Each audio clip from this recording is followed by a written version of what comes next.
इस सुंदर कथा में रामायण के सुंदरकांड की प्रमुख घटनाओं को बहुत ही सरल और स्पष्ट रूप से संक्षेप में बताया गया है। हनुमान जी की लंका यात्रा से लेकर समुद्र पर पुल बनाने के उपाय तक की पूरी कहानी इसमें समाहित है। जय श्री राम। पहला, लंका की ओर प्रस्थान और मार्ग की बाधाएं। क्या क्या बाधाएं था देख लीजिए। प्रस्थान, हनुमान जी ने चैत के महीने में लंका की ओर अपनी यात्रा शुरू की। सुरसा की परीक्षा, मार्ग में सुरसा नाम की नागमाता ने हनुमान जी की परीक्षा ली। उनकी बुद्धिमानी और सामर्थ्य को देखकर उसने प्रसन्न होकर आशीर्वाद दिया। सिंहिका का वध, इसके बाद हनुमान जी ने आकाश में उड़ते समय परछाई पकड़ने वाली राक्षसी सिंहिका का वध किया और लंका की रक्षक लंकिनी पर प्रहार करके लंका में प्रवेश किया। दूसरा, अशोक वाटिका और माता सीता से भेंट। अशोक वाटिका पहुंचा और माता सीता से भेंट किया। विभीषण से भी मिलन। लंका में हनुमान जी ने की मुलाकात सबसे पहले भगवान राम के भक्त विभीषण जी से हुई।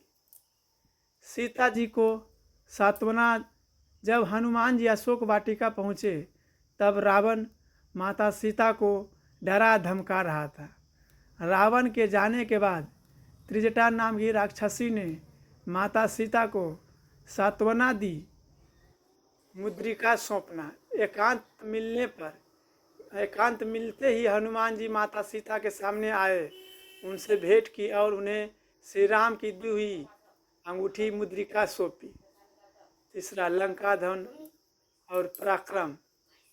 अक्षय कुमार का वध, हनुमान जी ने अशोक वाटिका को तहस नहस कर दिया और रोकने आए रावण के पुत्र अक्षय कुमार का वध कर दिया।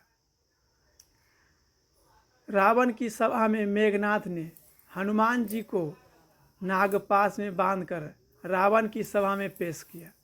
रावण के पूछने पर हनुमान जी ने निडर होकर अपना परिचय श्री राम के दूत के रूप में दिया।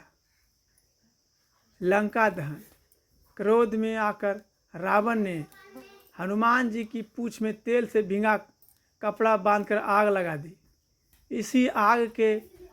इसी आग से हनुमान जी ने पूरी लंका को जलाकर राख कर दिया। देखिए हनुमान जी का ताकत। वापसी और श्री राम का हर्ष। चूड़ामणि लेकर वापसी। लंका जलाने के बाद हनुमान जी फिर से सीता जी के पास पहुँचे। माता सीता ने उन्हें अपनी चूड़ामणि केश का आभूषण निशानी के तौर पर दी और विदा किया। सुग्रीव और राम जी से मिलन। हनुमान जी समुद्र पार लौटकर सभी वानरों से मिले और वापस सुग्रीव के पास पहुँचे। हनुमान जी के इस सफल कार्य से भगवान श्री राम अत्यंत प्रसन्न हुए। समुद्र तट पर सेना और राम सेतु की योजना बनाई।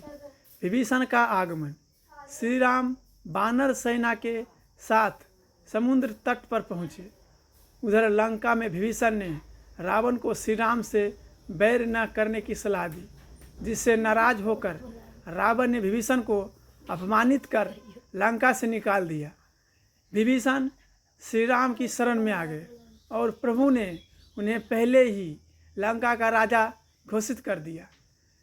समुद्र से रास्ता मांगना।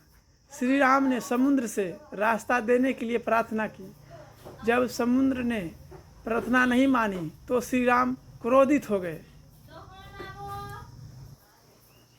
पुल बनाने का उपाय। श्री राम के क्रोध से भयभीत होकर समुद्र स्वयं प्रकट हुआ और उसने क्षमा मांगते हुए वानर सेना के नल और नील के माध्यम से समुद्र पर पुल राम सेतु बनाने का उपाय बताया। यह कथा हमें हनुमान जी की भक्ति, बुद्धि और अपार साहस की याद दिलाती है। यदि आप इस कथा के किसी विशेष